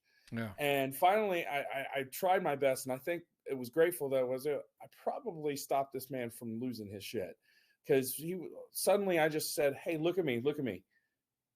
You asked me, how do I know that we're going to be safe at night? I said, look around you. You see all the men in uniform? See all the officers? I know not everybody feels this way about their officers in their community, especially those in Uvalde, which have every right to hold those men accountable. I just want to be clear on this. Cowardice is no way to live your life. And if you can't do the job, don't put your swear on a badge. Now, that being said, I'm going to tell you the collective majority, like 99.3% of police officers, whether they're dicks sometimes or not, is irrelevant. What's relevant is they put that uniform on because they said, not on my fucking watch. Same as firefighters, right? So I had to tell this young man, old man, excuse me. I had to tell him, look around you. These men and women, they're here for you. You're not going to sit there and just be a target of some conflict, right? Deep down in the dark night, when you're worried about this worried stuff in your bed and you worry about whether we're going to get targeted, you got military over there doing special operations. Nobody hears about it until the next 2 days later in a news cycle randomly said, oh, we took out a target. What? Where was this? That is what our military does. Those are our special operators out there doing the job. I think two incidences where one was cringe and one was I felt good about it. One was the cringe part was I was going to buy a peace officer, a state trooper, his lunch. So he was at the, because I feel charitable like that sometimes, and and dude, I can't believe I fucking did this. I look back and I'm like, what a dumbass. So let me tell you what happened. So we're getting some food, and he's at the register, and I said, hey, wait, and I reached. I said, hey, wait. And he looked at me, and I'm like, whoa, hang on, wait. And he was like, look at me like, what the fuck's this guy gonna do? And then I go, I got this, man. He's like, oh, okay, cool. And I could totally tell he had that look of, man, I was about ready to blow your head off. Because I was like, oh shit. Yeah. Then I look back and I'm like, I got to think about that. Because then another time, I just, what was it? I think there was a lunch with a cop or something like that at a restaurant, and I think that's what it was. And I just guys were just sitting there shooting the shit. There was just a police officer that was wounded. And I just said, hey, you guys, when I deploy, I only go for a few months, and then I come back, and then I'm home with my family, and then, I deal with whatever. And, but you guys are deployed like every fucking day. You're like you said, in your own backyard, and you're not going to know if you're sitting there eating your chow, eating a burrito in your patrol car, and then the next thing you know, someone's going to ambush you. You just don't know. We got a couple of comments in the chats here, and let me, you got, Brennan says, it's ironic that we are on here on a platform where I agree that it does more bad than good. Cody says, we also have a lack of empathy and compassion for the world as well. And then Brennan says, that's true because the youth think everything needs to be ironic and not sentimental, and to respect nothing. Trying to teach that to my kids and those that I come in contact in this life. You know, that's a good point. Why does everything have to have a comeback? You know, like when you know what I mean? Why is it when you see something on social media, and I see that in WTF moments, and I see that in WTF Nation Radio, there's always somebody that's got to, like, we post something great, or we highlight something. There's always got to be in there someone just like, they got to throw that. They got to throw that. Yeah. Go ahead. I had an event that was benefiting fallen officers last year. Our car show was benefiting 2 officers. Right. And I had paid Facebook to spread the awareness about it, you know, just to promote car show enthusiasts to come and visit, because the more people that come to look at the cars, the more people enter their car, because we're an envious bunch, right? Right. So anyway, I don't understand why people do that, man. But this is an example of that. A guy commented on our advertisement, said FTP. And I'm just like, wait a minute, hold up. You mean to tell me on a sponsored paid page, I got to pay 30 cents for your comment of hate because it came across your feed, when I literally told Facebook, show people that are pro law enforcement. Like, you give you an option in the algorithm, right? I had to pay 30 cents for that reaction because it was a comment, even though it was the comment not even productive to the event or the people we're supporting. And for what? The guy just was pissed off and just didn't like that we were helping law enforcement. Like, what the hell did these cops do to this guy? You know? So, if you say you're a Bengals fan, I know, oh, the Bengals, right? Okay, if you don't like the Bengals, why comment? Yeah. Nobody's asking you, hey, come tell us we suck. Okay, we know we have bad games. Well, specifically since a lot of, if you're looking at a lot of the good, I'll go back to saying this again, that if you're not doing it, you'll have somebody say, why aren't you honoring police officers and veterans? And I'm like, because we got trolls like you. And it's funny, I always like to bring back comments back to individuals that will say, you guys need to do this, you guys need to do that, blah, blah, blah, blah, blah, blah. And then I'll just like, hey, dude, your comment here from, like, I don't know, 8 months ago said something different. You guys were, you were trolling us and saying that we don't do enough for veterans or we don't do enough for law enforcement. And here you are trashing veterans and law enforcement. Yeah. I think it's just the whole fact, like I said, it's the anonymity that gives people this senseless feeling and unrealistic feeling of power, and they just feel greater because What are they going to do to me? Freedom of speech? I'm going to just be a dick to be a dick. Yeah, Cody's asking, do you all think some of these issues could be contributed with the lack of parenting and moral direction? I say yes. What do you think, Carl? You think the same? I think it's a multifaceted deflecting issue. On one side, yeah, there's some of it that can be directed with parenting and morals. But I think really, honestly, it comes back to the social media's conundrum it's created, where unfortunately they canceled so much of other things and allowed others, that now it's kind of created a cultural shift and what in the paradigm is acceptable and what's not. Right. You get the vitriol that you see on Facebook, and what happens? It gets a lot of reactions. They talked about this on the CBS Evening News on 60 Minutes. There, you'll have one post where it's just talking about the election results, and everybody's like, fuck, my guy lost. All right, honey, what are we having for dinner? Mm-hmm. That's basically your reaction, right? Right. Then you get the people that say, well, Trump disagrees with the election, blah, blah, blah, blah. Like, okay, he can. Now, how many elected guys in our lifetime in history of the United States have outwardly said, I disagree with the election? It happened in George Bush, Bill Clinton. Yeah, exactly. Happened in George Bush. Who was the other guy? Mitt Romney? No, it was you're talking about Al Gore? Al Gore, Yeah, thank yeah, you. yeah. Yeah, I'm sorry. I'm just saying there's been so many moments. It happened during the presidential election when Abraham Lincoln was. They wrote it in the letters. Right. So the only reason we're bringing it limelight now is because we can react to it right here, right now. It's not 3 months later down the road from the snail mail and you get it and you go, this guy. I mean, well, there was a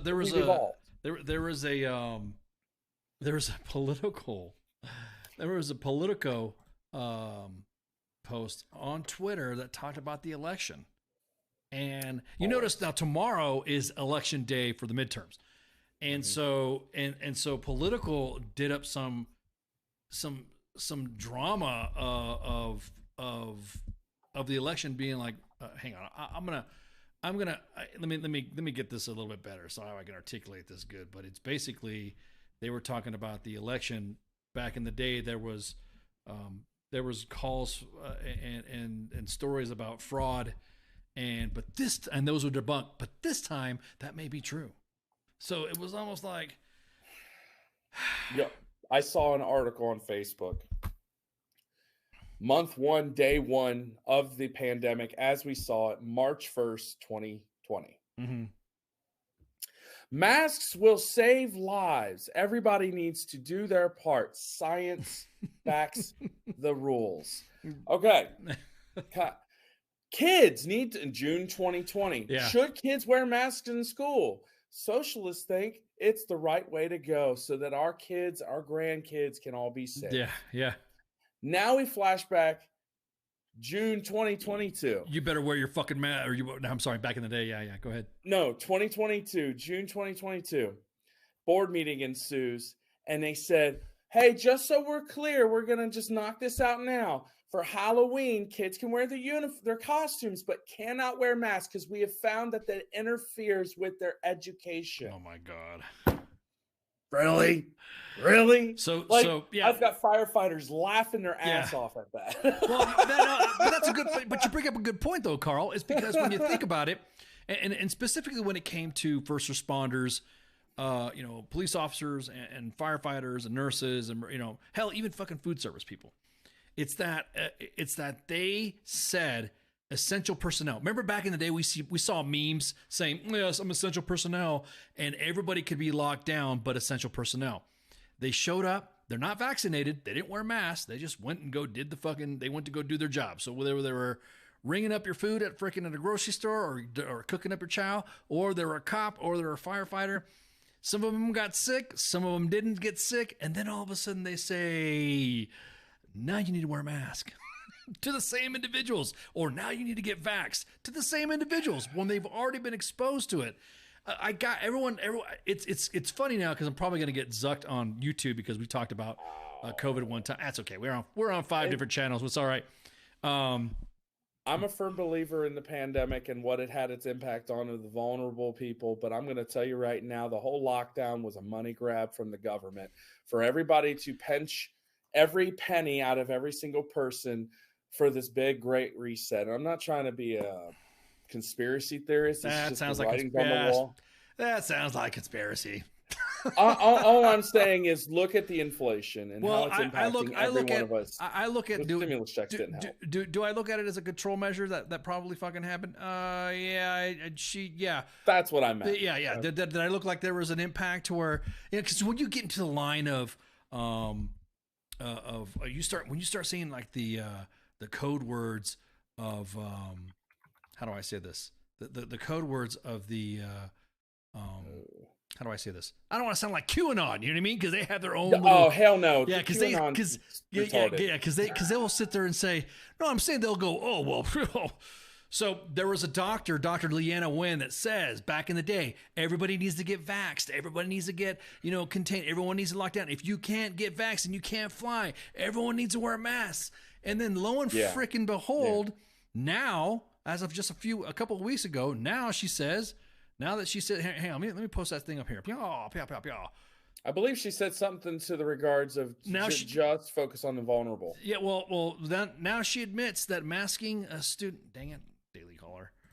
Now she admits that masking stunted her toddler's social and their social development, which everybody was saying.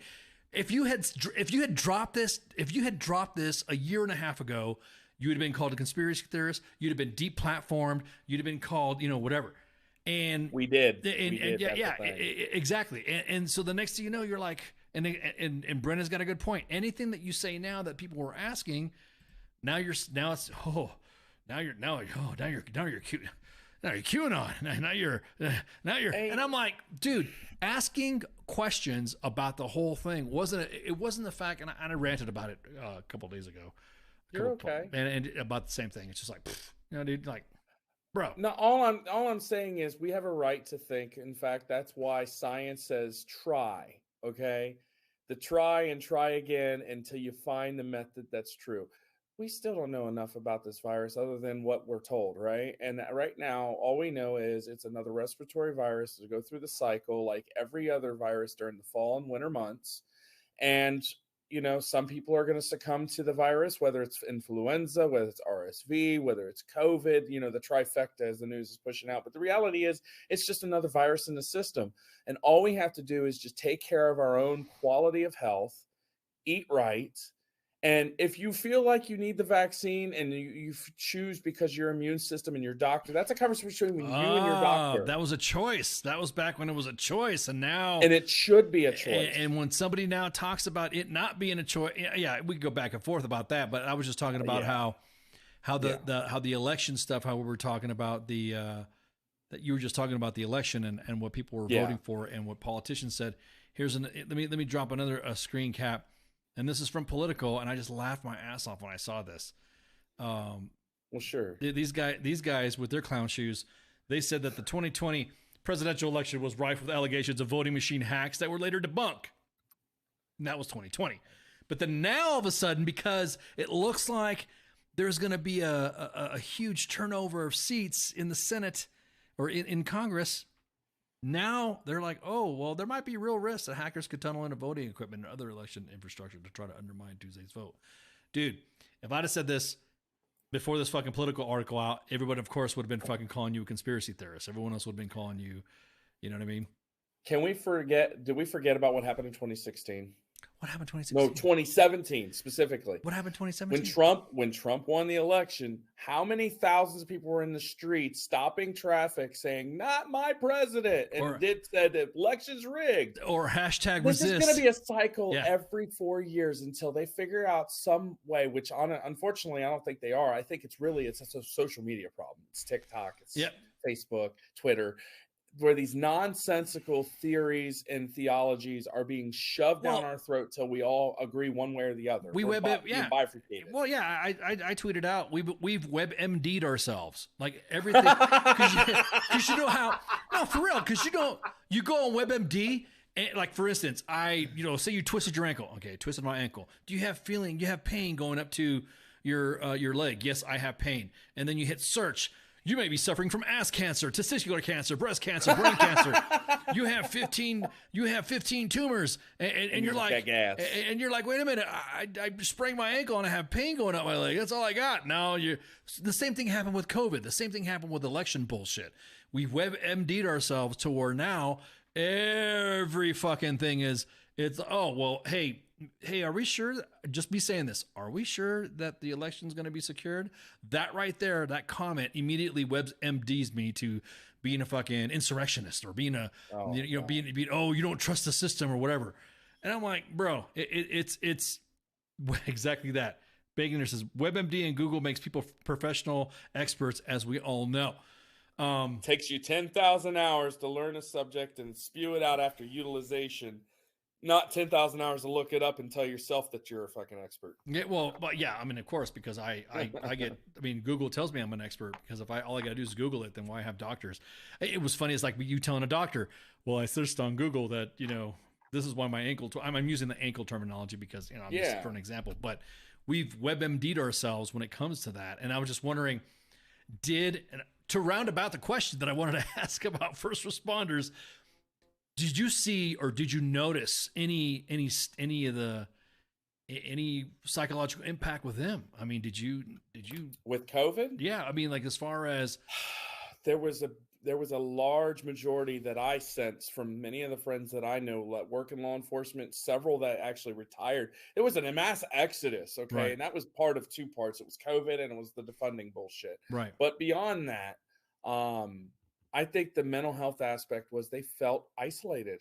I mean, you got to think about it. They were essential personnel. Right. They still had to do their job, but now they had to deal with people going crazy over being sheltered in, shut-ins.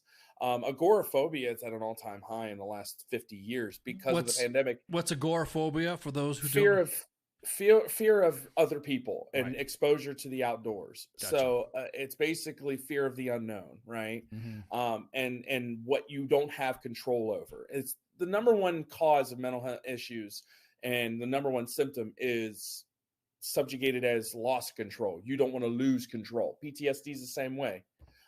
So oftentimes when the government is telling you, stay home, stay indoors, get vaccinated, wear your mask, don't breathe without a mask on, you know, all this absolute or nothing, I think it's the worst thing to do to our society, because you're basically telling somebody they can't exist, they can't take chance. I mean, I'm not saying, you know, hey, they say don't rob, that means go rob. No, what I'm talking about are those natural inclinations to want to gather and spend with people. We're a creature of habit and socialites, right? Right. We don't- want to interact with everybody. Yeah, we do want to socialize and interact with. I mean, there's been I don't know. I thought there was an entire study called Maslow's What was it? Maslow? Maslow's hierarchy of Yeah, needs. sorry, Laszlo. I was playing Grand Theft Auto and Laszlo was. Yeah. So Maslow's hierarchy of needs. There have been studies. There have been schools and institutions established for this type of physical need or wants and all that. And now all of a sudden you're gonna exactly that, Brendan. Basically, our whole entire country got to be fobbits for 6 months. Oh, goodness. And that's exactly what happened. So I was just curious if that, because you got to think about it. Think about it again. You're a cop and you've been told, hey, we got this you got to suck it up, man. There's a pandemic going on. There's this disease going on, and you know what? We need you. You go out there and we need you. All right, fuck it, I'm a cop. I got to go. I got to fulfill my duty. I swore an oath to protect the people. I go out there. I get the sniffles. I get sick. I come home. I don't feel good. And you still got to come into work, blah, blah, blah, blah, blah, before anybody. And then guy has been around for fucking COVID patients and non-COVID patients and individuals who are not vaccinated or vaccinated, which we're finding out that now you can get it if you're vaccinated. And then he's got built up so much freaking herd immunity that now you're going to say, turn in your badge and turn in your gun if you get vaxxed. I think that was the straw that broke the camel's proverbial back, man. I mean, so I definitely want to make sure I mention a few things, if that's okay with you. Because I know we're getting to the tail end of your 2-hour spiel. Yeah, I want to make sure we recognize some of these smaller organizations that really jumped in as for-profit entities. Some of them are veteran-led to support our efforts. Go for it. Even when it's not in their own backyard. So go for it. I want to showcase some things. So Battle Mug. Many of you may not have heard of these guys. They're from Alabama. Rob Manley and a few other of the guys that are running that ship down there. What they do is they take the Titany. I'm sorry, I maybe I'm misquoting it. Please, armor guys, don't kill me. But you know the Picatinny rails. Picatinny, thank you. I'm a medic, man. I'm not a So the Picatinny rails that you see on your AR, on your M16 stuff like that.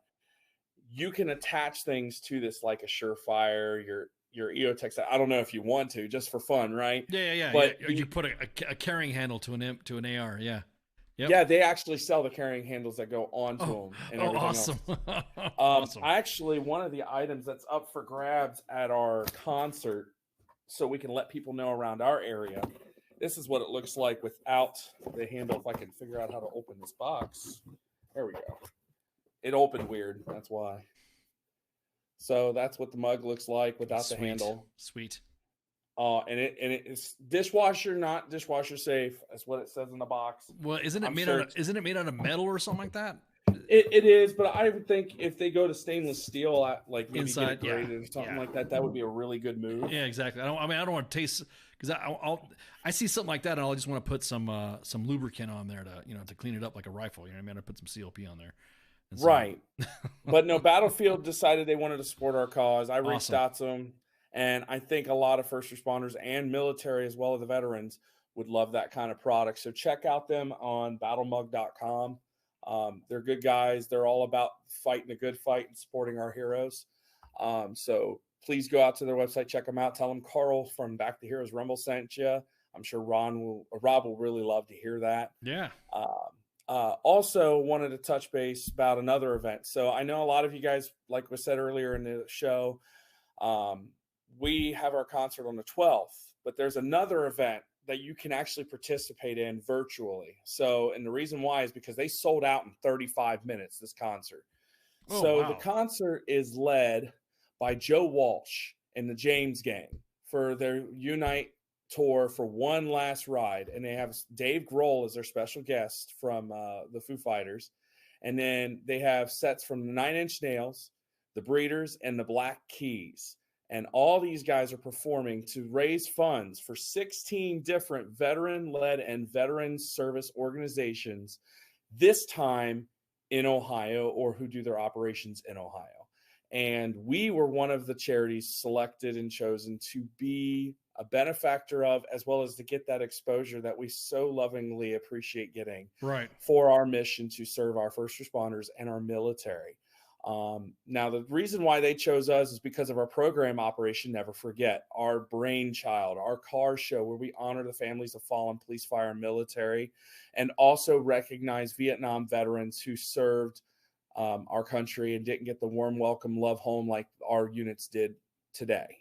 So that is our objective with that car show. And we actually partner with the Department of Defense for the Vietnam Veteran War Veteran Commemorative Service Group, and they're part of the VA. And what they did was Congress acted this policy to recognize every Vietnam veteran, make sure not one single Vietnam veteran doesn't receive recognition and the thank you and support they deserve for serving our country.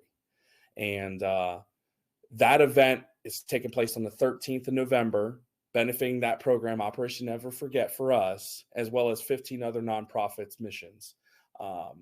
And you can participate if you go to vetsaid.org. So that's VETSAID.org.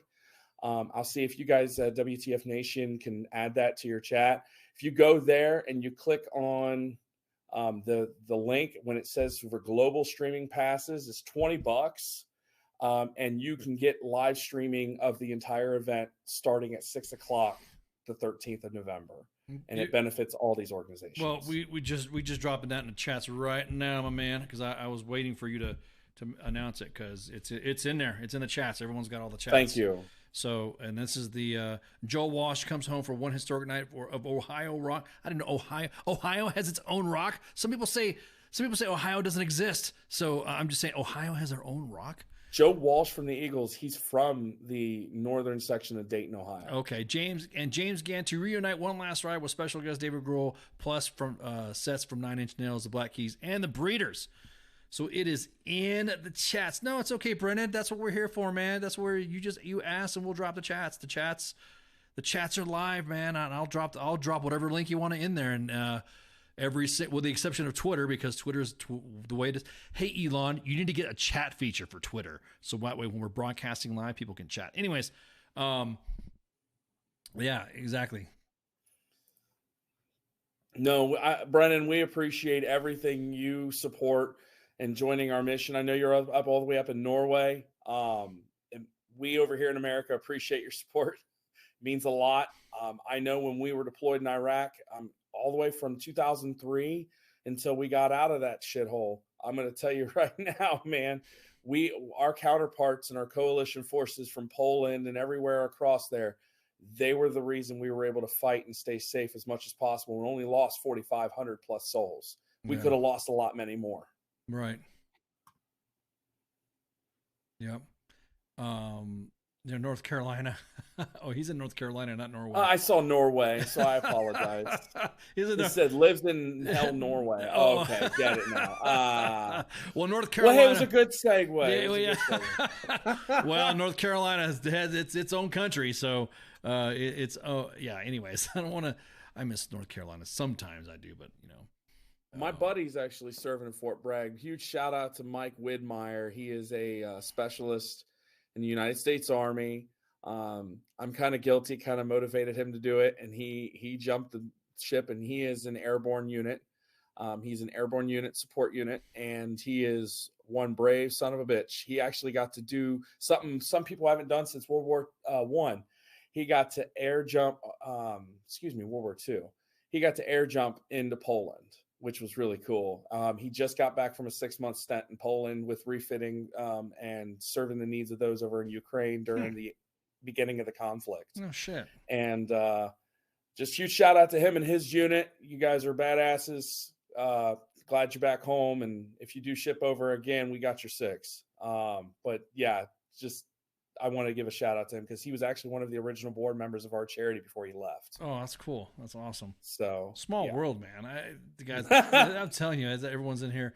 So we're dropping links in there. If you guys want to go into, if you guys look at the post on YouTube and you look on Facebook, specifically on Facebook on U.S. Army WTF Moments and WTF Nation Radio, you can see that the highlighted link for Back to Heroes Rumble are in there. And you can see all their schedules with their car shows and the Honky Tonk concert coming up on the 12th of November at Deadlow Brewing. Hang on. We also have a golf outing in June. Oh, you got golf, huh? Yeah, dude, we need to get you guys up there, Ice. Just come up there, set up a booth. Maybe even, if some of the other groups members can come up and so you can golf with us as a celebrity golfer. I think I am. Oh, come on, dude. I am not a celebrity. Come on, man. You are in the radio biz, man. No, I'm not. No. Now I did piss off a Kansas City radio guy because I made fun of the way he talked, and he's like, I said I don't want to drop his name because I don't want to have a feud and stuff like that. But you could have made him feel better. Just go. Well, I just said how come you guys sound like you're selling a used car like in the 70s or something like that? And he's like, I don't talk like that at all. What do you mean? Hey, and I'm like, yeah, you do. And then, so we were going back and forth. I mean, I think he thought it was funny, but I didn't want to Oh, that was funny, dude. Yeah, that was classic. I think he chuckled a little bit. He's like, yeah. Well, I'll tell you what, man. You would come by here. We'd come by this. I'm like, yeah, okay, cool. And ask him about the Waving Arm Emporium on Facebook. Yeah, the Waving Arm Emporium. Hey, look. I'm gonna admit this to millions right now because we have a reach of over 18 million, and I'm a Raiders fan. And you know what? Raiders. I don't even. I'm gonna say right now, the Kansas City Chiefs. I'm sorry about Kansas City Chiefs wild card game. What is that? Oh yeah, what about this year's these last few games? I'm gonna tell you what, Kansas City Chiefs would be nothing without Mahomes. Mahomes is a freaking he's a god. That guy is a quarterback god. I think if anything else with a little bit more maturity, I think he'd outpace, and I think he'd kick Brady's ass. And so I think we'd have a debate between him and Burrow personally. Burrow gets a consistent offensive line and keeps his guys healthy. He's about as good as the best. Yeah, but Mahomes is a good captain, man. I mean, he gets. I'll just put it this way: he just started his career, so it's maybe give him more time to build up. But I think he's got more. He's knocking out some stats in less time than what some of the old timers have done in a longer period of time, if that makes any sense. So I'm Baconator, of course. As soon as I say Chiefs, Baconator's in there going, "You're a Chief." Was it honestly? Yeah, I think if you go after the top 5 quarterbacks, any single one of them can be a top quarterback of the league on any given week, and they are no particular order. I'm going to say it, Tom Brady, okay, because even if he's fizzling this year, look, let's be real, he's the only reason they're even in games because the receivers suck. Right. Sorry for Buck fans. I'm really sorry because I was rooting for you guys to have a repeat. Burrow, obviously, that's a given. He's one of the only first-round draft picks, first overall pick quarterbacks that actually made noise in the postseason. You got Patrick Mahomes as another one that did that, Josh Allen. And honestly, I can't believe I'm saying this because I still think his intangibles are the reason why they're off the charts. Lamar Jackson. And I hate saying that because he's a rival, but I'm going to be a real football fan and say he's an athlete. Well, I'm a diehard Raiders fan from the back in the Tom Flores days, Art Shell. I got to see John Matusak and Lyle Alzado in real life when I was a wee lad, and they were monsters. And Marcus Allen, I used to go to their training camp when I was a kid, and I am exactly that, Brett. I'm a Raiders fan from the get. And because I'm from out west, so it's like it's pretty and then Jim Plunkett, of course, all those guys, man. That's it's like old school Lakers. It's like old school, basketball too with the NBA. But I'm telling you, Patrick Mahomes, again, I'm not saying I'm a Raiders fan. By blood, we have to hate the Chiefs, but they're dude. Mahomes is fucking like breaking records in less time. I'm telling you, he's gonna surpass. The way he keeps going this route, provided he's not injured, doesn't get clunked in the head a couple times on the line, or depending on how many calls go good in the favor of. I'll be honest with you, and of course, I'm always saying this because we got a sports show about ready to start up in about a month. Well, yeah. So, but we actually get a lot of support from our pro sports teams up here. I was about to ask you, are they involved too? Did they get?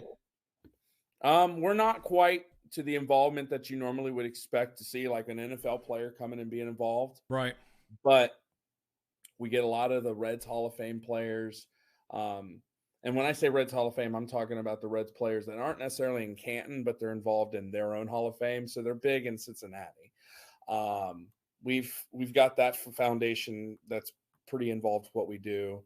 And what I'm trying to do is knock down the door of Elizabeth Blackburn over at the Bengals and say, listen, now that you're in charge, let me talk to your community development person. Let's see if we can get these men over there. Because I found out that I believe it was, B.J. Hill, his father was a police officer. B.J. Hill was one of the best defensive linemen in the AFC, and great at stopping the run, good at pass rush, and I'm glad we kept him in the offseason. But I want to get him involved with our cause. I know there was another guy. Talk to Mom. She'll get you connected with some peeps that are involved. Bro, I lost a bet, and I had to wear fucking Bengal shit on the show, so. You should feel privileged, man. At least we made a noise in the postseason. We should have won that game. It all came down to some penalties on both sides, but really that offsides penalty that wasn't called on AD, that was some shit, dude. He was a yard off line. He wasn't even encroaching. He was off the side. Okay, I'm not again. Look, dude, I lost a bet and I had to wear their swag, so it's bad enough that you're still talking about that. So. I'm sorry. Yeah, I'm a diehard fan. At least I know. Yeah. All right. Hey, Carl. Hey, man. Thanks for hanging out, man. And we appreciate you, shooting the shit and hanging out with us, man.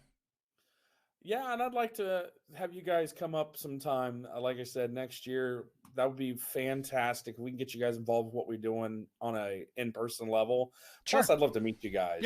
You and Cause. Yeah. Oh, okay. There you go. Well, they're all right. Hey, Carl Whalen from the Back to Heroes Rumble, shooting the shit about the Heroes Honky Tonk, and of course, check out all the links in the chats. November 12th at 4 p.m. through 10 p.m. Again, Carl, thanks for hanging out, and shout out to the missus and of course little Theodore. So, thank you. All right, y'all have a good night. Amy and Carl are gonna shoot the shit while we play music. So stand by. Shots.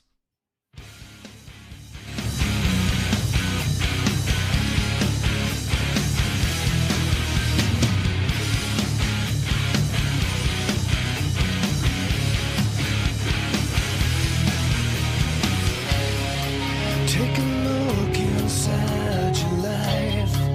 Is it so bad? Is this where you draw the line? 'Cause it's so sad. Tell me where you lost your faith. Is it so bad? Couldn't see it in the face. And it's so sad. I'll wait until you come back down to me. I'll wait until you come down.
There's a lot of tough talk on Twitter, but there's not a lot of real talk. The voice of U.S. Army, WTF Moments. This is WTF Nation Radio.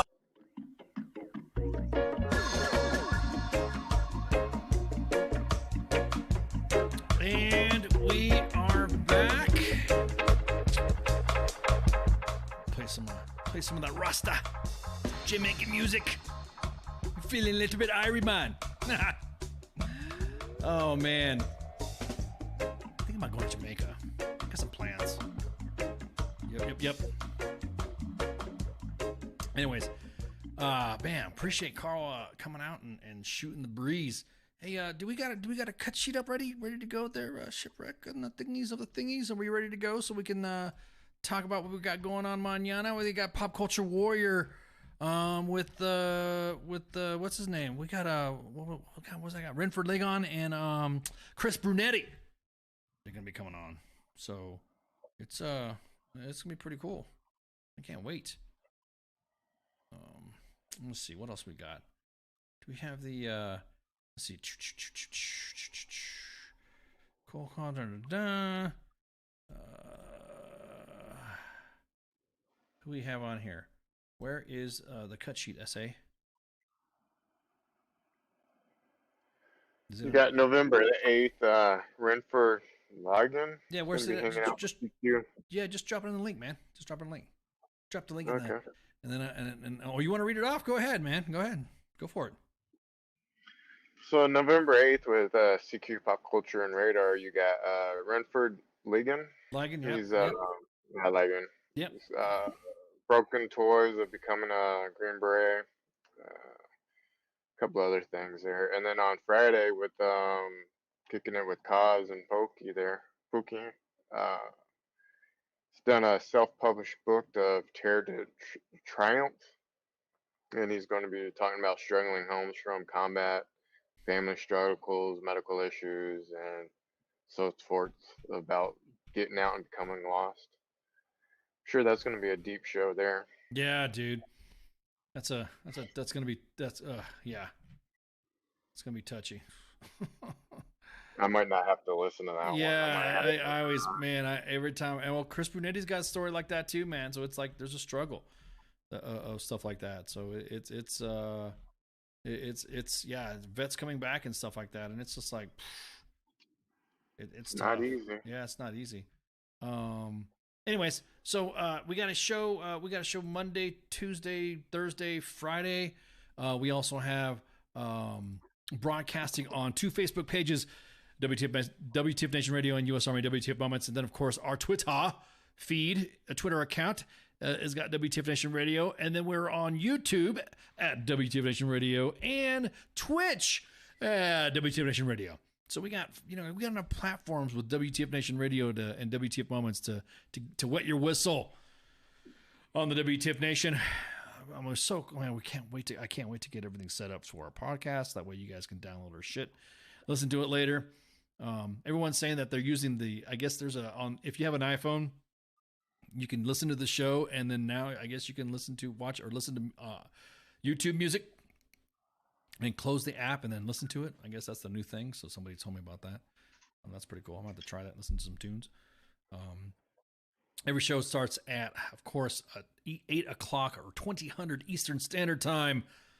And if there's a guest, the guest comes on at 9 o'clock. Sometimes we'll make arrangements for our guests so that way they can pre-record a little earlier.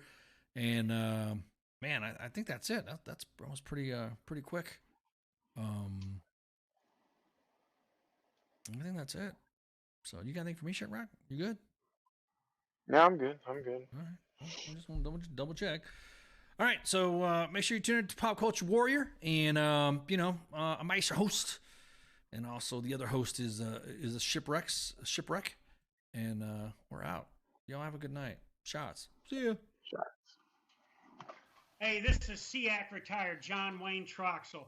You're listening to WTF Nation Radio, the station of choice for all of the badass MFers on the planet.